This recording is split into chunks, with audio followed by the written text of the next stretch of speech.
Hello guys, welcome to my channel. So ಇವತ್ತಿನ ವಿಡಿಯೋದಲ್ಲಿ ನಾನು ಆಪ್ಷನಲ್ ಅನ್ನೋ ಒಂದು ಜಾವಾ 8 ಫೀಚರ್ನ ಎಕ್ಸ್ಪ್ಲೈನ್ ಮಾಡಿಕ್ಕೆ ಹೋಗ್ತಾ ಇದ್ದೀನಿ. ಸೊ ಆಪ್ಷನಲ್ ಅನ್ನೋ ಫೀಚರ್ನ ಜಾವಾ 8ಅಲ್ಲಿ ಇಂಟ್ರೊಡ್ಯೂಸ್ ಮಾಡಿಸ್ತಾರೆ.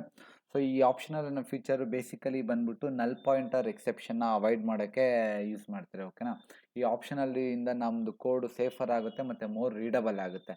ಸೊ ಅದನ್ನು ಯಾವ ಥರ ಯೂಸ್ ಮಾಡ್ಬೋದು, ಬಿಫೋರ್ ಆಪ್ಷನಲ್ ನಾವು ಯಾವ ಥರ ಮಾಡ್ತಾ ಇದ್ವಿ ಅನ್ನೋದನ್ನ ಪ್ರತಿಯೊಂದು ಕೂಡ ಈ ವಿಡಿಯೋದಲ್ಲಿ ನಾನು ತಿಳಿಸ್ಕೊಡ್ತೀನಿ. ಓಕೆನಾ, ಸೊ ಫಸ್ಟ್ ಇಲ್ಲಿ ಸ್ಕ್ರೀನ್ ನೋಡ್ತಾ ಇರ್ಬೋದು. ಬಿಫೋರ್ ಆಪ್ಷನಲ್ ನಾವು ಯಾವ ಥರ ಮಾಡ್ತಾ ಇದ್ವಿ ಅಂತ. ಓಕೆನಾ, ಇಲ್ಲಿ ಒಂದು ಯೂಸರ್ನ ಕ್ಲಾಸ್ನ ಕ್ರಿಯೇಟ್ ಮಾಡಿದ್ದೀನಿ ಮತ್ತು ಒಂದು ಫೀಲ್ಡ್ ಇದೆ ಪ್ರೈವೇಟ್ ಸ್ಟ್ರಿಂಗ್ ಇಮೇಲ್ ಅಂತ. ಓಕೆನಾ, ಆಮೇಲೆ ನಾನು ಕನ್ಸ್ಟ್ರಕ್ಟರ್ ಯೂಸ್ ಮಾಡಿ ಅದರಿಂದ ಇನಿಷಿಯಲೈಸ್ ಮಾಡ್ತಾ ಇದ್ದೀನಿ. ಓಕೆನಾ, ನೆಕ್ಸ್ಟ್ ಒಂದು ಗೆಟರ್ ಮೆಥಡ್ ಇದೆ. ಸೊ ಇವಾಗ ಏನು ಮಾಡ್ತಿದ್ದೀನಿ, ಇಲ್ಲೊಂದು ಮೈನ್ ಮೆಥಡ್ ಹಾಕ್ಬಿಟ್ಟು ಯೂಸರ್ ಆಬ್ಜೆಕ್ಟ್ನ ಕ್ರಿಯೇಟ್ ಮಾಡ್ತಾ ಇದ್ದೀನಿ. ಏನು, user is equal to new user ಅಂತ. ಓಕೆನಾ, ಇವಾಗ ಇಲ್ಲಿ ನಲ್ ಪಾಸ್ ಮಾಡ್ತಾ ಇದ್ದೀನಿ. ಎಲ್ಲಿಗೆ, ಇಮೇಲ್ ಪ್ಲೇಸಿಗೆ ನಾನು ನಲ್ನ ಪಾಸ್ ಮಾಡ್ತಾ ಇದ್ದೀನಿ ಅಲ್ವಾ. ಸೊ ಇವಾಗ ಈ ಕೋಡ್ನ ನಾನು ರನ್ ಮಾಡ್ತೀನಿ, ನೀವು ನೋಡ್ತಾ ಇರ್ಬೋದು. ಓಕೆನಾ, ಮತ್ತೆ ಅದ್ರ ಕೆಳಗಡೆ ನೀವು ಹಂಗೆ ನೋಡ್ತಾ ಇರಿ, ಇಲ್ಲೇನು ಔಟ್ಪುಟ್ ಬರಲಿಲ್ಲ. ಯಾಕೆ ಗೊತ್ತಾ, ಇಲ್ಲಿ ಒಂದು ಸೆಕೆಂಡ್ ತೋರಿಸ್ತೀನಿ. ಇಲ್ಲಿ ನೋಡಿ, ನಾನು ಜಸ್ಟ್ ಇಲ್ಲಿ ನಲ್ ಚೆಕ್ ಮಾಡ್ತಾ ಇದ್ದೀನಿ.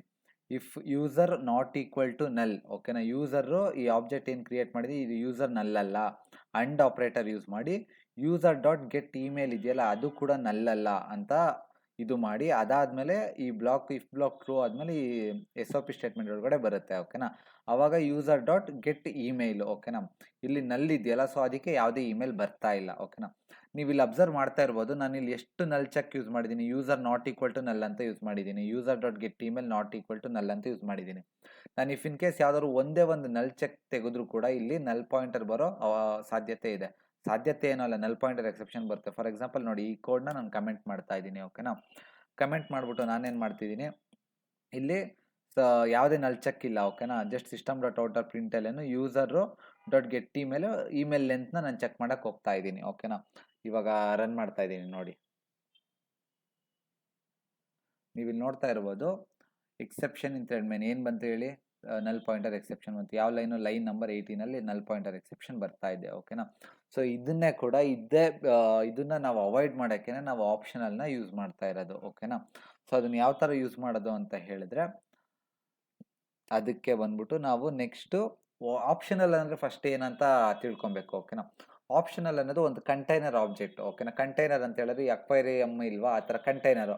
ಅದ್ರೊಳಗಡೆ ಏನಿರುತ್ತೆ, ಒಂದು ವ್ಯಾಲ್ಯೂ ಇರುತ್ತೆ. ವ್ಯಾಲ್ಯೂ ಪ್ರೆಸೆಂಟ್ ಆಗಾದ್ರೂ ಇರ್ಬೋದು, ಇಲ್ಲ ವ್ಯಾಲ್ಯೂ ಇಲ್ದೇನೂ ಕೂಡ ಇರ್ಬೋದು. ಓಕೆನಾ, an optional is a container object that have a value or will not have a value. ಓಕೆನಾ, ಮತ್ತೆ ಇವಾಗ ಈ ನಲ್ನ ನಾವು ರಿಟರ್ನ್ ಮಾಡೋ ಬದಲು, ಫಾರ್ ಎಕ್ಸಾಂಪಲ್ ಇವಾಗ ಇಲ್ಲಿ ನಲ್ ಆಬ್ಜೆಕ್ಟ್ ಇದೆ ಅಲ್ವಾ, ಈ ನಲ್ನ ರಿಟರ್ನ್ ಮಾಡೋ ಬದಲು ಯೂಸರ್ಗೆ ಆಪ್ಷನಲ್ನ ರಿಟರ್ನ್ ಮಾಡ್ತೀವಿ. So that is the use of optional. ಓಕೆನಾ, ಅದು ಯಾವ ಥರ ವರ್ಕ್ ಆಗುತ್ತೆ ಅಂತ ನೋಡೋಣ. ಇವಾಗ ನಾನೊಂದು ಎಕ್ಸಾಂಪಲ್ ನೋಡ್ತಾ ಇದ್ದೀನಿ. ಇವಾಗ ಆಪ್ಷನಲ್ ಆಬ್ಜೆಕ್ಟ್ನ ಯಾವ ಥರ ಕ್ರಿಯೇಟ್ ಮಾಡ್ತೀವಿ ಅಂತ ಹೇಳಿದ್ರೆ, ಆಫ್ ಅಂತ ಒಂದು ಮೆಥಡ್ ಇದೆ. ಓಕೆನಾ, ಆಪ್ಷನಲ್ ಡಾಟ್ ಆಫ್ ಅಂತ, ಆಪ್ಷನಲ್ ಡಾಟ್ ಆಫ್ ಮೋಹನ್ ಅಂತ ಒಂದು ಕೊಟ್ಟಿದ್ದೀನಿ. ಓಕೆನಾ, ಸೊ ಇವಾಗ ನಾನೇನು ಮಾಡ್ತೀನಿ, ಇದನ್ನು ರನ್ ಮಾಡ್ತೀನಿ. ಸೊ ಇದನ್ನು ರನ್ ಮಾಡಿದ ತಕ್ಷಣ ನಿಮಗೆ ನೋಡಿ ಆಪ್ಷನಲ್ ಆಫ್ ಮೋಹನ್ ಅಂತ ಬಂತು. ಓಕೆನಾ, ಇವಾಗ ಆಪ್ಷನಲ್ ಅನ್ನೋದು ಹೋಗ್ಬೇಕು ಅಂತ ಹೇಳಿದ್ರೆ ನಾನು ಇಲ್ಲಿ ನೇಮ್ ಡಾಟ್ ಗೆಟ್ ಅಂತ ಯೂಸ್ ಮಾಡಿದ್ರೆ ಅದು ಆಪ್ಷನಲ್ ಅಂತ ಹೋಗ್ಬಿಟ್ಟು ಅಲ್ಲಿ ಏನು ವ್ಯಾಲ್ಯೂ ಇದೆ ಆ ವ್ಯಾಲ್ಯೂ ಮಾತ್ರ ಬರುತ್ತೆ. ಓಕೆನಾ, ಸೊ ಇವಾಗ ಇನ್ನೊಂದೇನು ಅಂತ ಹೇಳಿದ್ರೆ, ಇವಾಗ ಇಲ್ಲಿ ಇದಿರಲಿ ಆಪ್ಷನಲ್ ನೇಮ್ ಅಂತ ಇರಲಿ. ಈ ಆಪ್ಷನಲ್ ಇದೆಯಲ್ಲ, ಇಲ್ಲಿನ ಮೋಹನ್ ಬದಲು ನಾನೇನು ಮಾಡ್ತೀನಿ, ನಲ್ನ ಪಾಸ್ ಮಾಡ್ತಾ ಇದ್ದೀನಿ. ಓಕೆನಾ, ನಲ್ನ ಪಾಸ್ ಮಾಡಿದಾಗ ಏನಾಗುತ್ತೆ, ನಲ್ನ ಪಾಸ್ ಮಾಡಿಬಿಟ್ಟು ಈ ಕೋಡ್ನ ಎಕ್ಸಿಕ್ಯೂಟ್ ಮಾಡಿದಾಗ ನಿಮಗೆ ನಲ್ ಪಾಯಿಂಟರ್ ಎಕ್ಸೆಪ್ಷನ್ ಬರುತ್ತೆ. ನೋಡ್ತಾ ಇರ್ಬೋದು ನೀವು ಇಲ್ಲಿ ನಲ್ ಪಾಯಿಂಟರ್ ಎಕ್ಸೆಪ್ಷನ್ ಬರುತ್ತೆ. ಯಾಕಂತ ಹೇಳಿದ್ರೆ ಆಪ್ಷನಲ್ ಡಾಟ್ ಆಫ್ ಮೆಥಡ್ ಇದೆಯಲ್ಲ, ಅದು ನಲ್ ವ್ಯಾಲ್ಯೂಸ್ನ ಅಕ್ಸೆಪ್ಟ್ ಮಾಡಲ್ಲ. ಓಕೆನಾ, ಇನ್ ಕೇಸ್ ನೀವು ನಲ್ನ ಪಾಸ್ ಮಾಡಿದ್ರೆ ನಿಮಗೆ ನಲ್ ಪಾಯಿಂಟರ್ ಎಕ್ಸೆಪ್ಷನ್ ಬರುತ್ತೆ. ಸೊ ಇದನ್ನು ಯಾವ ಥರ ನಾವು ಸಾಲ್ವ್ ಮಾಡೋದು ಅಂತ ಹೇಳಿದ್ರೆ, ಅದಕ್ಕೆ ಇನ್ನೊಂದು ಮೆಥಡ್ ಇದೆ, ಆಪ್ಷನಲ್ ಡಾಟ್ ಆಫ್ ನಲ್ಲಬಲ್ ಅಂತ. ಓಕೆನಾ, ಈ ಆಫ್ ನಲ್ಲಬಲ್ ಮೆಥಡ್ ನಲ್ ವ್ಯಾಲ್ಯೂಸ್ನ ಅಕ್ಸೆಪ್ಟ್ ಮಾಡುತ್ತೆ. ನಾನೇನು ಮಾಡ್ತೀನಿ, ಇವಾಗ ರನ್ ಮಾಡ್ತಾ ಇದ್ದೀನಿ ಈ ಕೋಡ್ನ ಆಫ್ ನಲ್ಲಬಲ್ ಹಾಕಿ. ಇವಾಗ ನೋಡ್ಬೋದು ನಿಮಗೆ ಯಾವುದೇ ಎಕ್ಸೆಪ್ಷನ್ ಬರಲಿಲ್ಲ, ಆಪ್ಷನಲ್ ಡಾಟ್ ಎಂಟಿ ಅಂತ ಬಂದ್ಬಿಟ್ಟು ಔಟ್ಪುಟ್ ಬಂತು. ಓಕೆನಾ, ಸೊ ಇದು ಈ ಥರ ನಾವು ಆಪ್ಷನಲ್ ಆಬ್ಜೆಕ್ಟ್ನ ಕ್ರಿಯೇಟ್ ಮಾಡೋದು ಯೂಸಿಂಗ್ ಆಪ್ಷನಲ್ ಡಾಟ್ ಆಫ್ ಮತ್ತು ಆಪ್ಷನಲ್ ಡಾಟ್ ಆಫ್ ನಲ್ಲಬಲ್ ಮೆಥಡ್. ಓಕೆನಾ, ಸೊ ನೆಕ್ಸ್ಟ್ ನಾವು ಇನ್ನೊಂದು ಮೆಥಡ್ ನೋಡ್ಲಿಕ್ಕೆ ಹೋಗೋಣ. ಆಪ್ಷನಲ್ ಡಾಟ್ ಎಂಟಿ ಅಂತ ಒಂದು ಮೆಥಡ್ ಇದೆ. ಓಕೆನಾ, ಆಪ್ಷನಲ್ ಡಾಟ್ ಎಂಟಿ ಅಂತ ಹೇಳಿದ್ರೆ, ಇವಾಗ ಜಸ್ಟ್ ಎಂಟಿ ಇರುತ್ತೆ ಅದು, ಅದೇನು ಪ್ರಿಂಟ್ ಮಾಡಕ್ ಹೋಗಲ್ಲ. ಇವಾಗ ನಾವು ಈ ಕೋಡ್ನ ರನ್ ಮಾಡ್ತಾ ಇದ್ದೀವಿ ನೋಡಿ, ಆಪ್ಷನಲ್ ಡಾಟ್ ಎಮ್ ಟಿನ ಪ್ರಿಂಟ್ ಮಾಡ್ತಾ ಇದೆ. ಓಕೆನಾ. ನೆಕ್ಸ್ಟ್ ಅದೇ ತರ ಆಪ್ಷನಲ್ ಡಾಟ್ ಎಮ್ ಟಿ ಅಂತ ಒಂದು ಮೆಥಡ್ ಇದೆ, ಇನ್ನೊಂದು ಮೆಥಡ್ ಇದೆ ಇಸ್ ಎಮ್ ಟಿ ಅಂತ. ಓಕೆನಾ. ಇಸ್ ಎಮ್ ಟಿ ಏನ್ ಮಾಡುತ್ತೆ ಅಂತ ಹೇಳಿದ್ರೆ ಬೂಲಿಯನ್ ವ್ಯಾಲ್ಯೂನ ರಿಟರ್ನ್ ಮಾಡುತ್ತೆ. ನಾನು ಇಲ್ಲಿ ಕೋಡ್ನ ರನ್ ಮಾಡ್ತಾ ಇದ್ದೀನಿ, ನೀವು ನೋಡ್ತಾ ಇರ್ಬೋದು. ಇವಾಗ ಇದು ಎಮ್ ಟಿ ಇದೆಯಲ್ವಾ, ಸೊ ಎಮ್ ಟಿ ಇರೋದಕ್ಕೆ ನೋಡಿ ಫಸ್ಟ್ನೇದು ಆಪ್ಷನಲ್ ಡಾಟ್ ಎಮ್ ಟಿ ಬರುತ್ತೆ, ಇದು ನೆಕ್ಸ್ಟ್ ಒಂದು ಇಸ್ ಎಮ್ ಟಿ ಮೆಥಡ್ ಬಂದ್ಬಿಟ್ಟು ಟ್ರೂನ ರಿಟರ್ನ್ ಮಾಡುತ್ತೆ. ಓಕೆನಾ. So this is another methods present in optional M T ಮತ್ತೆ ಇಸ್ ಎಮ್ ಟಿ. ಓಕೆನಾ. ನೆಕ್ಸ್ಟ್ ನಾವು ಇನ್ನೊಂದು ಮೆಥಡ್ನ ನೋಡ್ಲಿಕ್ಕೆ ಹೋಗೋಣ, ಅದು ಬಂದ್ಬಿಟ್ಟು ಈಸ್ ಪ್ರೆಸೆಂಟ್ ಅಂತ. ಓಕೆನಾ. ಸೊ ಈ ಮೆಥಡ್ ಯಾವ ತರ ಅಂತ ಹೇಳಿದ್ರೆ, ಇವಾಗ ಒಂದು ಆಪ್ಷನಲ್ ಆಬ್ಜೆಕ್ಟ್ ಕ್ರಿಯೇಟ್ ಮಾಡಿದ್ದೀನಿ, ಆಪ್ಷನಲ್ ಡಾಟ್ ಆಫ್ ಜಾವಾ ಅಂತ ಕ್ರಿಯೇಟ್ ಮಾಡಿದ್ದೀನಿ. ಓಕೆನಾ. ಅದಾದ್ಮೇಲೆ ಈ ನೇಮ್ ಅಂತ ಇದೆಯಲ್ಲ, ಈ ಇದಕ್ಕೆ ಇಸ್ ಪ್ರೆಸೆಂಟ್ ಅಂತ ಒಂದು ಮೆಥಡ್ ಇದೆ, ಆ ಮೆಥಡ್ನ ಕಾಲ್ ಮಾಡ್ತಾ ಇದ್ದೀನಿ. ಕಾಲ್ ಮಾಡಿಬಿಟ್ಟು ನಾನೇನು ಮಾಡ್ತಾ ಇದ್ದೀನಿ, if method if value is present. ಓಕೆನಾ. ಅವಾಗ ಅದೇನಾಗುತ್ತೆ, ಇಫ್ ಬ್ಲಾಕ್ ಒಳಗಡೆ ಹೋಗ್ಬಿಟ್ಟು ಅದನ್ನು ಪ್ರಿಂಟ್ ಮಾಡ್ತಾ ಇದ್ದೀನಿ. ಇವಾಗ ನೋಡ್ಬೋದು ನಿಮಗೆ ಜಾವಾ ಅಂತ ಪ್ರಿಂಟ್ ಆಗುತ್ತೆ. ಓಕೆನಾ.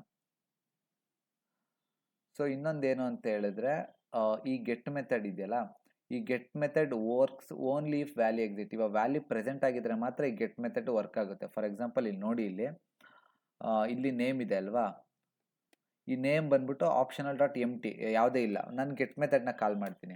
ಇವಾಗ ನಾನು ಗೆಟ್ ಮೆಥಡ್ ಕಾಲ್ ಮಾಡಿಬಿಟ್ಟು ರನ್ ಮಾಡ್ತೀನಿ, ನಿಮಗೆ ಇಲ್ಲಿ ಎಕ್ಸೆಪ್ಷನ್ ಬರುತ್ತೆ. ನೀವು ನೋಡ್ತಾ ಇರ್ಬೋದು, ನೋ ಸಚ್ ಎಲಿಮೆಂಟ್ ಎಕ್ಸೆಪ್ಷನ್ ಬರುತ್ತೆ. ಓಕೆನಾ. ಯಾಕಂತ ಹೇಳಿದ್ರೆ ಈ ಗೆಟ್ ಮೆಥಡ್ನ ಬಂದ್ಬಿಟ್ಟು ವೆರಿ ಡೇಂಜರಸ್. ವ್ಯಾಲ್ಯೂ ಪ್ರೆಸೆಂಟ್ ಇದ್ರೆ ಮಾತ್ರ ಗೆಟ್ ಮೆಥಡ್ನ ಕಾಲ್ ಮಾಡಬೇಕು. ವಿತೌಟ್ ವ್ಯಾಲ್ಯೂ ನೀವೇನಾದ್ರು ಕಾಲ್ ಮಾಡ್ಲಿಕ್ಕೆ ಹೋದ್ರೆ ನಿಮಗೆ ನಲ್ ಪಾಯಿಂಟರ್ ಎಕ್ಸೆಪ್ಷನ್ ಬರುತ್ತೆ. ಇದು ಇಂಪಾರ್ಟೆಂಟ್ ಪಾಯಿಂಟ್, ಇದನ್ನ ನೆನ್ಪಿಟ್ಕೊಳ್ಳಿ. ಓಕೆನಾ. ನೆಕ್ಸ್ಟ್ ಏನಾಯ್ತು, ನೆಕ್ಸ್ಟು ಇಸ್ ಪ್ರೆಸೆಂಟ್ ಮೆಥಡ್ ಆಯ್ತು. ಇಫ್ ವ್ಯಾಲ್ಯೂ ಇಸ್ ಪ್ರೆಸೆಂಟ್ ನಿಮಗೆ ಇಲ್ಲಿ ಈ ಕೋಡ್ನ ರನ್ ಮಾಡ್ತೀನಿ, ಜಾವಾ ಅಂತ ಬರುತ್ತೆ. ಓಕೆನಾ.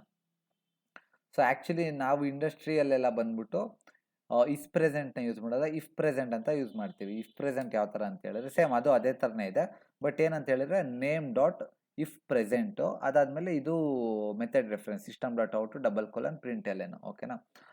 ಬಟ್ ಇಂಡಸ್ಟ್ರಿ ಬಂದ್ಬಿಟ್ಟು ಇಫ್ ಪ್ರೆಸೆಂಟ್ನ ಪ್ರಿಫರ್ ಮಾಡ್ತೀವಿ, ಯಾಕಂತ ಹೇಳಿದ್ರೆ ಇದು ಕ್ಲೀನರು ಮತ್ತು ಶಾರ್ಟರ್ ಆಗಿದೆ ಅಂತ. ಸೇಮ್ ಇದನ್ನು ಕೂಡ ರನ್ ಮಾಡಿದ್ರೆ ನಿಮಗೆ ಸೇಮ್ ಔಟ್ಪುಟ್ ಕೂಡ ಬರುತ್ತೆ. ನೋಡ್ತಾ ಇರ್ಬೋದು ನೀವೆರಡು ಜಾವಾ ಅಂತ ಬಂದಿದೆ. ಓಕೆನಾ. ನೆಕ್ಸ್ಟ್ ಇನ್ನೊಂದು ಏನಪ್ಪ ಅಂತ ಹೇಳಿದ್ರೆ, ಈ ಮೆಥಡ್ಸ್ ಆದಮೇಲೆ ಇನ್ನೊಂದು ಆರ್ ಎಲ್ಸ್ ಅಂತ ಬರುತ್ತೆ. ಓಕೆನಾ. ಆರ್ ಎಲ್ಸ್ ಯಾವ ಥರ ವರ್ಕ್ ಆಗುತ್ತೆ ಅಂತ ಹೇಳ್ತೀನಿ. ಇವಾಗ ಆಪ್ಷನಲ್ ಡಾಟ್ ಎಮ್ ಟಿ ಅಂತ ಇದೆ, ಇವಾಗ ಈ ಆಬ್ಜೆಕ್ಟ್ ಬಂದ್ಬಿಟ್ಟು ಎಮ್ ಟಿ ಆಗಿದೆ. ಸೊ ಅವಾಗ ಏನಾಗುತ್ತೆ, ನಾನು ಇದಕ್ಕೊಂದು ಆಲ್ಟರ್ನೇಟಿವ್ ವ್ಯಾಲ್ಯೂನ ಕೊಡಬೇಕು. ಅವಾಗ ನಾವೇನು ಮಾಡ್ತೀವಿ, ಆರ್ ಎಲ್ಸ್ನ ಯೂಸ್ ಮಾಡ್ತೀವಿ. ಓಕೆನಾ. ಇವಾಗ ನೋಡಿ, ಆಪ್ಷನಲ್ ಡಾಟ್ ಎಮ್ ಟಿ ಇದ್ದಾಗ ಇವಾಗ ನೇಮ್ ಆರ್ ಎಲ್ಸ್, ಇದು ಎಮ್ ಟಿ ಇದೆ, ಎಮ್ ಟಿ ಇದ್ದಾಗ ಏನು ಮಾಡಬೇಕು, ಆರ್ ಎಲ್ಸ್ ಮೆಥಡ್ ಟ್ರಿಗರ್ ಆಗುತ್ತೆ. Name dot or else default user ಅಂತ, ಅದನ್ನ ರಿಸಲ್ಟನ್ನು ವೇರಿಯಬಲ್ ಸ್ಟೋರ್ ಮಾಡಿ ಇಲ್ಲಿ ಪ್ರಿಂಟ್ ಮಾಡ್ತಾ ಇದ್ದೀನಿ. ಸೊ ನಾನಿವಾಗ ನೋಡಿ ಡಿಫಾಲ್ಟ್ ಯೂಸರ್ ಕೂಡ ಬಂತು. ಓಕೆನಾ. ಇನ್ ಕೇಸ್ ಏನಾದ್ರು ವ್ಯಾಲ್ಯೂ ಇದ್ದರೆ ಅವಾಗ ಏನಾಗುತ್ತೆ, ನಿಮಗೆ ಆ ವ್ಯಾಲ್ಯೂ ಏನಿದೆ ಅದು ಪ್ರಿಂಟ್ ಆಗುತ್ತೆ. ಓಕೆನಾ. ನೆಕ್ಸ್ಟ್ ಇವಾಗ ಏನಾಯಿತು, ಇದರಲ್ಲಿ ಆರ್ ಎಲ್ಸ್ ಆದಮೇಲೆ ಇನ್ನೊಂದು ಮೆಥಡ್ ಇದೆ, ಏನು ಆರ್ ಎಲ್ಸ್ ಥ್ರೋ ಅಂತ. ಓಕೆನಾ. ಆ ಮೆಥಡ್ನ ನಿಮ್ಗೆ ತೋರಿಸ್ತೀನಿ. ಇವಾಗ ಏನಂತ ಹೇಳಿದ್ರೆ, ಇವಾಗ ನೇಮ್ ಇದೆಯಲ್ಲ, ಆ ನೇಮ್ ಒಳಗಡೆ ಎಮ್ ಟಿ ಆಗಿದ್ರೆ or else throw run time exception user not found ಅಂತ. ಓಕೆನಾ.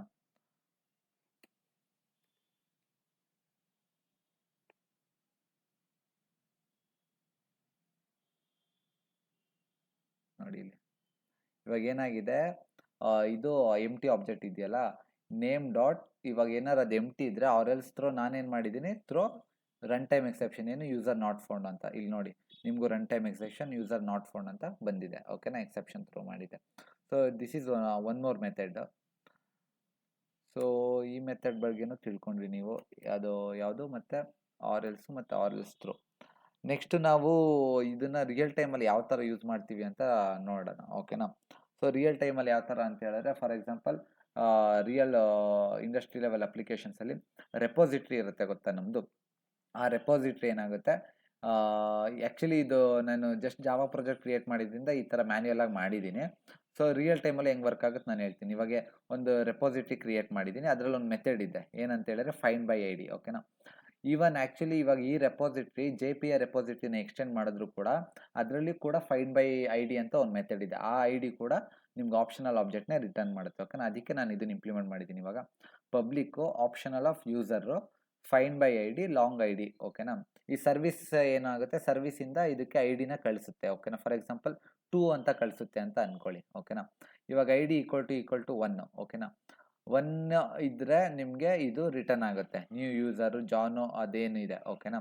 ಇನ್ ಕೇಸ್ ಇಲ್ಲ ಅಂತ ಹೇಳಿದ್ರೆ ಆಪ್ಷನಲ್ ಡಾಟ್ ಎಮ್ ಟಿ ಕೂಡ ರಿಟರ್ನ್ ಆಗುತ್ತೆ, ಯಾಕಂದರೆ 2 ಅಂತ ಹೇಳಿದ್ರೆ ಇಫ್ ಬ್ಲಾಕ್ ಒಳಗಡೆ ನಾವು ಹೋಗಲ್ಲ ಓಕೆನಾ. ಸೊ ರಿಯಲ್ ಟೈಮಲ್ಲಿ ಈ ಥರ ಯೂಸ್ ಮಾಡ್ಬೋದು. ಆ್ಯಂಡ್ ಇದನ್ನು ಯಾವ ಥರ ಅಂತ ಹೇಳಿದ್ರೆ ಇವಾಗ ನೋಡಿ, ಈ ಮೆಥಡ್ ಆಪ್ಷನಲ್ 1 ಇದ್ದರೆ ರಿಟರ್ನ್ ನ್ಯೂ ಯೂಸರ್ ಅಂತ ಡೈರೆಕ್ಟಾಗಿ ಕೊಟ್ಟಿಲ್ಲ ನಾನು, return optional dot of new user ಅಂತ ಕೊಟ್ಟಿದ್ದೀನಿ ಓಕೆನಾ. ಸೊ ದಟ್ ಇನ್ ಕೇಸ್ ಏನೋ ವ್ಯಾಲ್ಯೂ ನಲ್ಲಿದ್ದರೆ ಸೊ ನಲ್ ಪಾಯಿಂಟರ್ ಎಕ್ಸೆಪ್ಷನ್ ಥ್ರೋ ಮಾಡ್ಬೋದು ಅಂತ. ರೆಪೋಸಿಟರಿಲಿ ನಾನೇನು ಮಾಡ್ತಿದ್ದೀನಿ, ಆ್ಯಕ್ಚುಲಿ ಈ ಥರ ಮಾಡಬಾರ್ದು, ನ್ಯೂ ಆಪ್ರೇಟರ್ ಯೂಸ್ ಮಾಡಬಾರ್ದು. ನಾವೇನು ಮಾಡಬೇಕು, ಆಟೋ ವೈಡ್ ಯೂಸ್ ಮಾಡಿ ಫೀಲ್ಡ್ ಇಂಜೆಕ್ಷನ್ ಇಲ್ಲ ಕನ್ಸ್ಟ್ರಕ್ಟರ್ ಇಂಜೆಕ್ಷನ್ ಮಾಡಬೇಕು. ನಾನು ಇದು ಆ್ಯಕ್ಚುಲಿ ಜಾವಾ ಪ್ರಾಜೆಕ್ಟ್ ಕ್ರಿಯೇಟ್ ಮಾಡಿದ್ರೆ ಈ ಥರ ನ್ಯೂ ಆಪ್ರೇಟರ್ ಯೂಸ್ ಮಾಡಿ ಮಾಡ್ತಾ ಇದ್ದೀನಿ. ಇವಾಗ ನಾನೇನು ಮಾಡ್ತೀನಿ, repository dot find by I D ಅಂತ ಕೊಡ್ತೀನಿ, 2 ಅಂತ ಕಳಿಸ್ತಾ ಇದ್ದೀನಿ. ಬಟ್ ಇಲ್ಲಿ ಆ್ಯಕ್ಚುಲಿ 2 ಇಲ್ಲ ಅಲ್ವಾ. ಅವಾಗೇನಾಗುತ್ತೆ, ಆಪ್ಷನ್ ಡಾಟ್ ಎಮ್ ಟಿನೇ ರಿಟರ್ನ್ ಮಾಡುತ್ತೆ ಇದು. ಅವಾಗೇನಾಗುತ್ತೆ, ಡಾಟ್ ಮ್ಯಾಪ್ ಬಂದ್ಬಿಟ್ಟು ಆಬ್ಜೆಕ್ಟ್ನ ಟ್ರಾನ್ಸ್ಫರ್ ಮಾಡೋಕ್ಕೆ ಇದು ಮಾಡ್ತಾರೆ. ಸೊ ಇವಾಗ ಏನು ಮಾಡ್ತೀವಿ, ಇದು ಮೆಥಡ್ ರೆಫರೆನ್ಸ್ ಯೂಸರ್ ಆಬ್ಜೆಕ್ಟಲ್ಲಿ ನಿಮಗೆ ಗೆಟ್ ಮೇಲ್ ಅಂತ ಒಂದು ಲೈಕ್ ಮೆಥಡ್ ಇದೆ ಅಲ್ವಾ, ಗೆಟರು. ಸೊ ಯೂಸರ್ ಡಾಟ್ ಗೆಟರ್ ಓಕೆನಾ. ಬಟ್ ಏನಂತ ಹೇಳಿದ್ರೆ ಇದನ್ನು ಗೆಟ್ ಮಾಡೋಕ್ಕೆ ಅದರಲ್ಲಿ ಏನೋ ಇಲ್ಲ. ಸೊ ಅದೇನಾಗುತ್ತೆ, ಈ ಮೆಥಡ್ ಎಕ್ಸಿಕ್ಯೂಟ್ ಆಗುತ್ತೆ, or else email not found ಅಂತ ಹೇಳಿ. ಇದು ಆ್ಯಕ್ಚುಲಿ ಬಂದ್ಬಿಟ್ಟು ಜಾವಾ ಸ್ಟ್ರೀಮ್ಸು ಓಕೆನಾ, ಮ್ಯಾಪು ಫಿಲ್ಟರ್ ಅದೆಲ್ಲ ಬರುತ್ತೆ. ಸೊ ಇವಾಗ repository dot find by to ಅಂತ ಕೊಡ್ತೀನಿ, ಐ ಡಿ 2. ಇನ್ ಕೇಸ್ ಏನಾದರೂ ಐ ಡಿ 2 ಫೌಂಡ್ ಆದರೆ ಆವಾಗ ಮ್ಯಾಪು ಯೂಸರ್ ಡಾಟ್ ಗೆಟ್ ಇಮೇಲ್ನ ತೊಗೊಂಬಿಡು ಅಂತ ಹೇಳ್ತೀನಿ. ಇನ್ ಕೇಸ್ ಅದು ಐ ಡಿ ಇಲ್ಲ ಅಂತ ಹೇಳಿದ್ರೆ ಇಮೇಲ್ ನಾಟ್ ಫೌಂಡ್ ಅಂತ ಬರುತ್ತೆ. ಇವಾಗ ನಾವು 2 ಕಳಿಸ್ತಾ ಇದ್ದೀವಿ, ಬಟ್ ಇಲ್ಲಿ ಈ ರೆಪೋಸಿಟ್ರಿಲಿ ಇಲ್ಲಿ 1 ಐ ಡಿ ಈಕ್ವಲ್ 1 ಮಾತ್ರ ಇದೆ. ಸೊ ನಮಗೆ ಇದರಲ್ಲಿ ಇಮೇಲ್ ನಾಟ್ ಫೌಂಡ್ ಅಂತ ಬರುತ್ತೆ ಓಕೆನಾ. ಸೊ ಇದು ರಿಯಲ್ ಟೈಮಲ್ಲಿ ಯಾವ ಥರ ನಾವು ಆಪ್ಷನಲ್ ಎ ಪಿ ಐನ ಯೂಸ್ ಮಾಡ್ತೀವಿ ಅಂತ ಹೇಳೋದು. ಮತ್ತು ಇದರಲ್ಲಿ ನಾನು ಬೆಸ್ಟ್ ಪ್ರಾಕ್ಟೀಸಸ್ ಅಂತ ಹೇಳ್ತೀನಿ ಓಕೆನಾ. ಆಪ್ಷನಲ್ ಎ ಪಿ ಐನ ಬೆಸ್ಟ್ ಪ್ರಾಕ್ಟೀಸಸ್ ಯಾವುದು ಅಂತ ಹೇಳಿದೆ. ಈ ಆಪ್ಷನಲ್ ಎ ಪಿ ಐನ ರಿಟರ್ನ್ ಆಪ್ಷನಲ್ ಫ್ರಮ್ ಮೆಥಡ್ಸ್ ಓಕೆನಾ. ಈ ಮೆಥಡ್ ನೋಡಿ, ರಿಟರ್ನ್ ಟೈಪ್ ಬಂದ್ಬಿಟ್ಟು ಆಪ್ಷನಲ್ ಆಫ್ ಯೂಸರ್ ಅಂತ ಕೊಡ್ತಾ ಇದ್ದೀನಿ ಅಲ್ವಾ. ಸೊ ಇದೇ ಥರ ಯೂಸ್ ಮಾಡ್ಬೇಕು ನೀವು, ಆಪ್ಷನಲ್ ಆಫ್ ಮೆಥಡ್ಸಲ್ಲೇ ನೀವು ರಿಟರ್ನ್ ಮಾಡಬೇಕು ಓಕೆನಾ. ಬೇರೆ ಕಡೆ ಎಲ್ಲ ಯೂಸ್ ಮಾಡ್ಬೋದು, ಇದು ಬೆಸ್ಟ್ ಪ್ರಾಕ್ಟೀಸ್. ಬೇರೆ ಕಡೆ ಯೂಸ್ ಮಾಡ್ಬಾರ್ದು ಅಂತಲ್ಲ, ಬೆಸ್ಟ್ ಪ್ರಾಕ್ಟೀಸ್ ಇಂಡಸ್ಟ್ರಿ ಪ್ರಿಫರ್ ಮಾಡೋದಿದೆ. ಮತ್ತು ಇನ್ನೊಂದು ಈ ಆಪ್ಷನಲ್ ಅಂತ ಇದೆಯಲ್ಲ, ಇವಾಗ ನೋಡಿ ಯೂಸರಲ್ಲಿ ಒಂದು ಫೀಲ್ಡ್ ಇದೆ ಸ್ಟ್ರಿಂಗು ಇಮೇಲ್ ಅಂತ, ಇದಕ್ಕೆ ನೀವು ಆಪ್ಷನಲ್ಲ ಈ ಥರ ಯೂಸ್ ಮಾಡಬಾರ್ದು. ಇವಾಗ ಆಪ್ಷನಲ್ಲು ಹಾಕ್ಬಿಟ್ಟು ಆಪ್ಷನಲ್ ಆಫ್ ಸ್ಟ್ರಿಂಗು ಈ ಥರ ಎಲ್ಲ ಯೂಸ್ ಮಾಡಬಾರ್ದು ಓಕೆನಾ. ಆಪ್ಷನಲ್ನ cannot avoid using optional as a field. ಆಗಲ್ಲ ಅಂತಲ್ಲ, ವರ್ಕ್ ಆಗುತ್ತೆ, ಬಟ್ ಆ್ಯಕ್ಚುಲಿ ಆ ಥರ ಯೂಸ್ ಮಾಡಬಾರ್ದು ನೀವು ಓಕೆನಾ. ಇನ್ನೊಂದೇನಪ್ಪ ಬೆಸ್ಟ್ ಪ್ರಾಕ್ಟೀಸ್ ಅಂತ ಹೇಳಿದ್ರೆ ಅವಾಯ್ಡ್ ಗೆಟ್. ನಾನು ಎಂತಕ್ಕೆ ಅವಾಯ್ಡ್ನ ಸೆಕೆಂಡು ಓಕೆನಾ. ನಾನು ಮತ್ತೆ ಅವಾಯ್ಡ್ ಯೂಸಿಂಗ್ ಗೆಟ್ನೇ ಎಂತಕ್ಕಪ್ಪ ಅವಾಯ್ಡ್ ಮಾಡಿ ಅಂತ ಹೇಳ್ತಾ ಇದ್ದೀನಿ ಅಂತ ಹೇಳಿದ್ರೆ, ಅದೇ ಹೇಳಿದ್ನಲ್ಲ, ಇವಾಗ ಇನ್ ಕೇಸ್ ಏನಾದರೂ ಗೆಟ್ಟು ವ್ಯಾಲ್ಯೂ ಪ್ರೆಸೆಂಟ್ ಇದ್ದರೆ ಮಾತ್ರ ವರ್ಕ್ ಆಗುತ್ತೆ. ವ್ಯಾಲ್ಯೂ ಏನಾದರೂ ಪ್ರೆಸೆಂಟ್ ಇಲ್ಲ ಅಂತ ಹೇಳಿದ್ರೆ ಅದು ಬಂದ್ಬಿಟ್ಟು ನೋ ಸಚ್ ಎಲಿಮೆಂಟ್ ಎಕ್ಸೆಪ್ಷನ್ ಬರುತ್ತೆ. ಸೊ ಅದಕ್ಕೆ ಗೆಟ್ನ ಅವಾಯ್ಡ್ ಮಾಡಿ. ಆ ಗೆಟ್ ಬಂದ್ಬಿಟ್ಟು or else throw, or else get, ಇಲ್ಲ ಇಫು ಪ್ರೆಸೆಂಟ್, ಇದು ಯಾವ್ದು ಬೇಕಾದ್ರೂ ಯೂಸ್ ಮಾಡಿ ಓಕೆನಾ. ಸೊ ಇದು all about optional feature Java 8ಅಲ್ಲಿ ಇಂಟ್ರೊಡ್ಯೂಸ್ ಆಗಿರೋದು.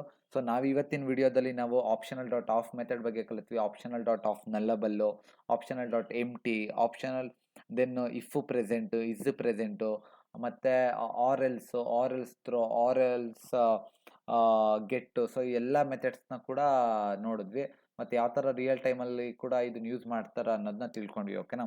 ಸೊ ನಿಮ್ಗೆ ಯಾವುದೇ ಡೌಟ್ಸ್ ಇದ್ದರೂ ಕೂಡ ಈ ವಿಡಿಯೋದ ಕಮೆಂಟ್ ಸೆಕ್ಷನಲ್ಲಿ ಮೆನ್ಷನ್ ಮಾಡಿ, ನಾನು ಅದಕ್ಕೆ ರಿಪ್ಲೈ ಮಾಡ್ತೀನಿ ಓಕೆನಾ. And thank you so much for watching guys.